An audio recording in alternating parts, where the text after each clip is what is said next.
അല്ല നാളെ പെരുന്നാള് ഉഷാറല്ലേ? എന്ത് പെരുന്നാളാ, പെരുന്നാളൊക്കെ അടിപൊളിയായി നടത്തണം എന്ന് ആഗ്രഹം ഉണ്ടായിരുന്നു. പക്ഷെ വിചാരിച്ച പോലെ പണിയൊന്നും സെറ്റായില്ല.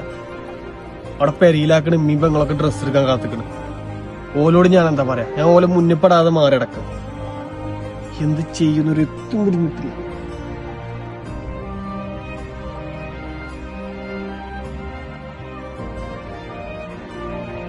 രണ്ടീസം കൂടി ഞാൻ കാക്കും. രണ്ടീസം എന്റെ പൈസ ഇട്ടില്ലല്ലോ. വണ്ടി ഞാൻ കൊണ്ടുപോകും, പറഞ്ഞ വേണ്ട.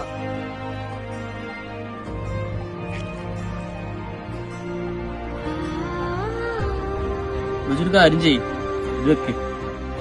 ഉമ്മക്കൊക്കെ ഡ്രസ്സ് എടുത്ത് പോയിട്ട് ഉഷാറാവട്ടെ പരിപാടി. കിട്ടുമ്പോ തന്നാ മതിടാ, കുഴപ്പമില്ല. എന്നാലും ഇജ്ജ് പോയിട്ട് വാ.